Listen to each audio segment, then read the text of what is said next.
Hey everyone, this is Irene from Bay Wellness Coaching. Today I'm happy to be interviewing Asra. Asra is a Muslim American woman living here in the San Francisco Bay Area. We'll be talking a little bit about her life journey and her story. So thanks again for being on the show today, Asra. Thanks for having me. All right, so to start off, how do you identify in terms of your cultural and ethnic background? My family is Indian. They moved here in like the 70s. So I've just been born and raised and living in California my whole life. So I'm Muslim, I'm American, I'm a woman of color, um, and I'm Indian. Awesome. Thank you. Thanks for giving everyone a little bit of context. So, I'm doing a series about diverse populations and their experiences. So, if you want to just share a little bit more about yourself, like, do you think you could share like some of your hobbies and like what are some things that you're passionate about? Yeah, so I'm passionate about sociopolitical awareness, kind of a news junkie. Um, I love cats. I have two. Um, I just this like normal stuff, coffee shops, lattes, nice long walks. Love the beach. I row, um, not not on bodies of water, just at home on a rowing machine. Um, and I've recently gotten back into weight training. I bought a kettlebell, which is really exciting. I haven't told you that yet. I got a kettlebell. um, and I work with youth, and so mental health and mental health awareness is very, very important to me as well. Mhm. Awesome. And I know we've talked a little bit about this in the past, but in terms of your identity as a feminist, kind of what got you started in women's rights and why? I don't actually really remember a time when I thought to myself like, oh, I think I'm a feminist. I think I've been harboring a lot of internalized misogyny. Like I don't think there was like this moment. I think it's just been like something I always knew. I have an older brother and an older sister, and growing up, there was a lot of differences in the expectations that were put upon us. Um, Everything from like how we interact with people to household chores, to things we got to wear. So I was very observant and also very vocal about how I felt about what I saw, and I've always just been outspoken about those things. I think over the years, especially probably like my mid to late 20s, I really started diving in to feminist theory and learning more and growing as my within my own self, and having these conversations with friends and family. That really started in like my late 20s. It was pretty like superficial um, up until then, in the sense that like I didn't really understand how and why in terms of like historical context and things like that. I just kind of like knew like in my gut when something felt or looked wrong, which I think um for the typical person that's kind of how it is until you decide to make the conscious choice of, well, let me challenge myself and let me learn more. Mhm. Yeah. And then just in terms of kind of your experience growing up in the United States as a Muslim American woman, what's been kind of your experience there? Like I kind of want this to be a part that we'd really highlight and talk a little bit more about because I know that there could be a lot of challenges that you'd face and kind of just kind of telling everyone, telling the listeners kind of what it was like for you. um a lot of different things. One of the things that I ask my students a lot is, how old were you when you first realized your race? And I was like 5. I remember one of my classmates in kindergarten making a comment about my skin color, and then proceeding to bully me for weeks on end. And me having like this inherent sense of isolation in school, like always being like the one Indian person, um, or being the person who did not believe in Santa Claus and looking around being like, how do you guys believe in this bullshit? Like at 5, being like, yeah, that's not a thing. Like I was that kid. Um, and so already feeling so isolated, and then being made to feel bad about what I looked like. So there was a lot of struggle with self-worth all throughout my childhood and my teenage years. And so I didn't really tell my parents until a few weeks in, and I kind of had just like, I remember this pretty clearly. I kind of just like mentioned it, and my parents freaked out. They're like, "What is happening? Who is this person? Why are they treating you this way?" And they immediately went down to my kindergarten class, and I remember them showing up during like recess or something, and I was like pulling on my dad's back pocket of his jeans, like trying to get him to stop, because I didn't want them to talk to my teacher about it. I didn't want to feel even more isolated than I had already felt. It was just something that I was sure would happen. But it actually ended up being a pretty good conversation in terms of how my, like, seeing my parents model self advocacy. But my teacher didn't take it all that well. She kind of played like Mrs. Downs. I still remember her. She she kind of was like, "Oh, why didn't you tell me? You should have told me." Like kind of like missing the point, and trying to make me feel bad instead of thinking about why wouldn't your 5-year-old come to you knowing you're in position of authority, and why isn't this 5-year-old coming and telling you that this is happening to them? Like maybe you should self-reflect. But anyways, that's when I realized my race, and um, it's been up and down since. I started wearing a scarf in like 3rd grade, and that was a lot. Um, I think I was one of 2 people in my school who wore a scarf. The second person being my sister, who had who I graduated like 5th grade and had left like the year before. So it was a lot to carry, like physically and emotionally, to always like be explaining to people, why do you wear that? What does it mean? Like it's a lot for like an 8-year-old to take on, and how much can an 8-year-old really explain it? I just started wearing it because like my older sister was wearing it, and so, and my parents were like, sure, if you want to wear it, go ahead, wear it. So it shaped a lot of my those years. Those years were super uh they were really like those, they're like, people are so of those age, they can be so impressionable. So it was a really difficult formative time. And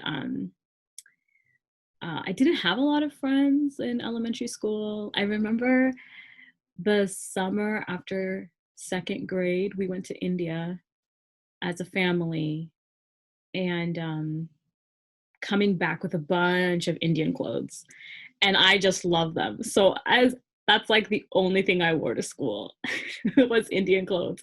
So I became even more isolated.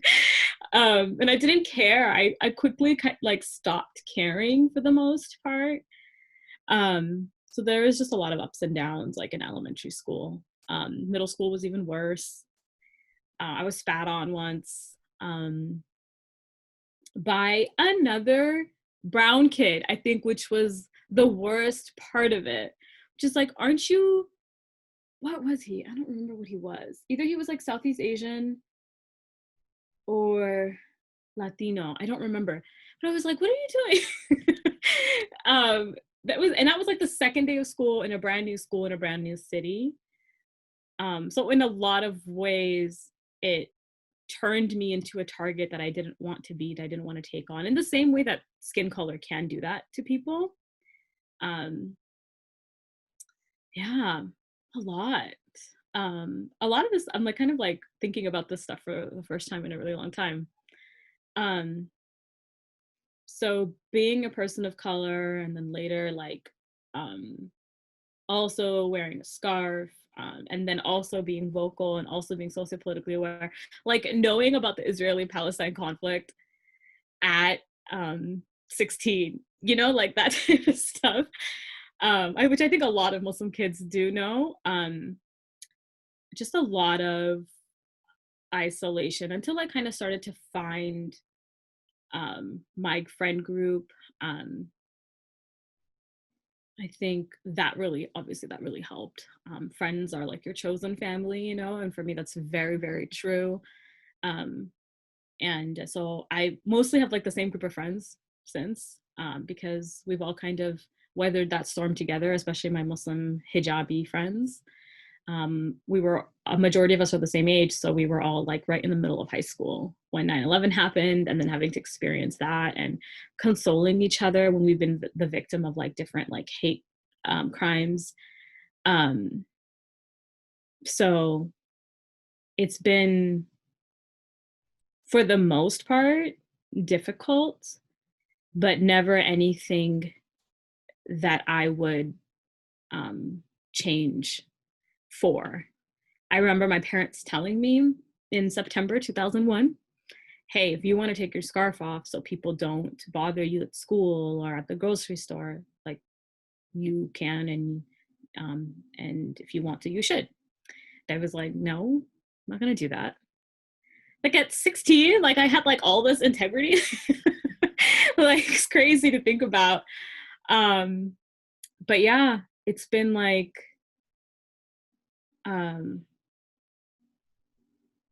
very, very challenging, but also very, very um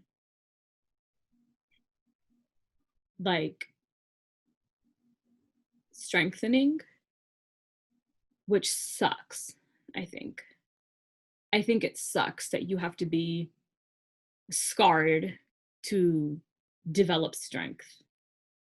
Like, how many identities have to experience that? You know, it sucks.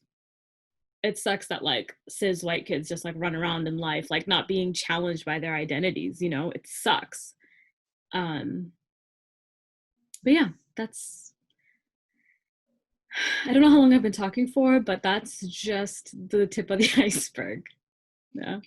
Yeah, I mean, it sounds like you've been so brave and so strong to stick through with your identity and be honest about who you are and kind of continue being yourself and continue being strong. And yeah, it's tiring and it's unfortunate how easily people can stereotype each other or how children will perpetuate some of the Mm-hmm. bad things that their parents might be spewing. And then that kind of brings it into like a new generation. But I think there's definitely a lot of progress at the same time. So hopefully things are also improving. Um, in terms of the challenges that you faced, it sounds like a lot of it also happened at school, which is like normally a place where you kind of expect kids to go to learn and like be educated and be supported. But it's also tough for parents too. It sounds like it was difficult for your parents and they were concerned about your safety Mm-hmm. and wanting to make sure that you're going to be okay. Yeah. Yeah. I was pretty fortunate to not have like too many hate crimes.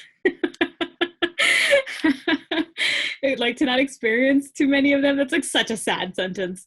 Um, but like my best friend was like one time she was like probably 16 or 17. It was like right around 9/11, and she was just standing in line at a grocery store, and this woman just started like yelling at her, um, telling the 16-year-old child that it's your fault that my son's in Afghanistan. And she's like, what does that to do with me? She's like screaming at her in the checkout line at the grocery store. um uh yeah. And I also like fully recognize that when it happens to somebody who you share so many identities with, it's like it happened to you. Mm-hmm. So when she shared that story with me, it felt traumatizing to me too. And I still think about it when I'm standing behind a white lady in a grocery checkout line. Like, is she gonna turn around and start yelling at me because her son's in some country somewhere, as if it's my fault that he signed up on his own choice to do this, you know? Um, but yeah, it's been like, um, it's just like really sucks. I've had a friend get yelled at in an airplane by the flight attendant. And then when she tried to like take some sort of action, like the airlines like completely ignored her. Didn't even respond to her letter about like the harassment. Um, yeah, the FBI came to our house like literally 2 days after 9/11 to talk to my dad. He was detained at the airport a bunch of times. When I was 16, he called me and he was like, I need you to fax me my citizenship documents at this number. I was like, first of all, what is that? Second of all, what is happening? Are you okay? Um, so a lot of like scarring, and it sucks because it's like, oh, it's like the fabric of my identity. Like, that's unfair. Like, why does pain get to be the fabric of my identity, of anybody's identity? Like, that's ridiculous. It's ridiculous. Yeah. Yeah, that sounds pretty crazy. I did not know that people would actually go and the FBI would actually stop by a bunch of people's houses Oh yeah. to Oh look yeah. at that. So that's actually news to me. I mean, I think maybe at that time I was like a little bit younger and not as sociopolitically aware as I am now. So that, yeah, that's very surprising and unfortunate and scary. Yeah. All of those things because it's your dad. You know, it's like scary. Because I think as a community, like my mosque, like we kind of knew of people who were detained and then, you know, you didn't like, um, you never really knew if you were going to get them back. Um, were they going to end up at Guantanamo without any access to a lawyer or any access to any civil rights, essentially? Um, so just very like super scary. Um, and it, um, like as it currently stands, is even more chaotic. Um, it's like very, very sad because I look at my sister's kids, they're in elementary school, and I wonder about their experiences. What's it like to be visibly brown kids now? Um, when everybody pretends to be woke, but you know they perpetuate microaggressions, or um, they are silent in things that they notice happening. Like I wonder, like how it's going to be for them as they get older. Mhm.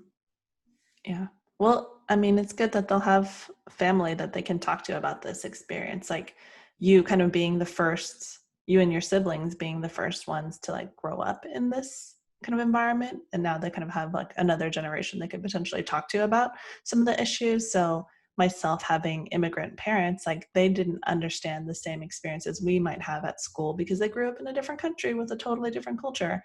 And also that was, I mean, they grew up in some extremely openly oppressive times Mhm. versus here in the US. Yeah, I think there's just like it's hard to relate sometimes, hard to have your parents relate to you, but now at least you are someone that your nieces and nephews could relate to as well. So yeah, kind of to wrap things up, do you have any last thoughts you'd want to share about in terms of either your experience or kind of what kind of advice you might give to somebody who is like a Muslim American woman of color growing up and maybe facing some challenges of their own?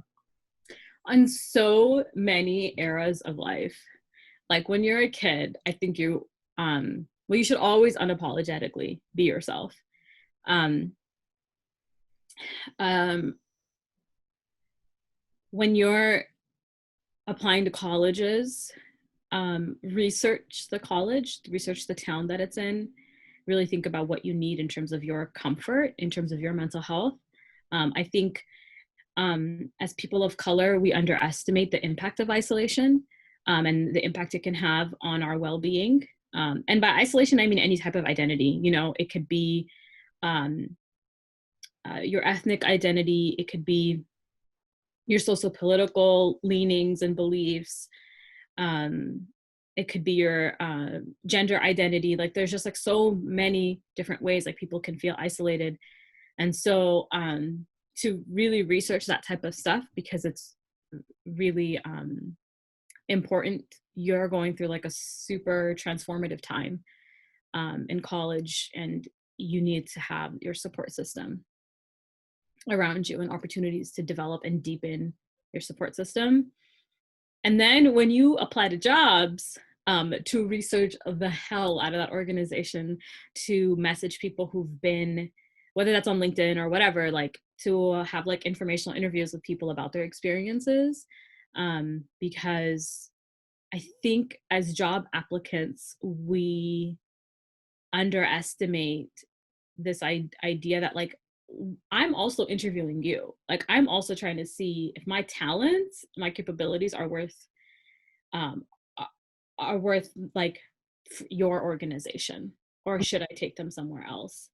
Work is like a third of our day, if not more, and we underestimate the toxicity and its impact on our lives. So I guess my overall message is to just like really own and understand that you deserve that type of stability.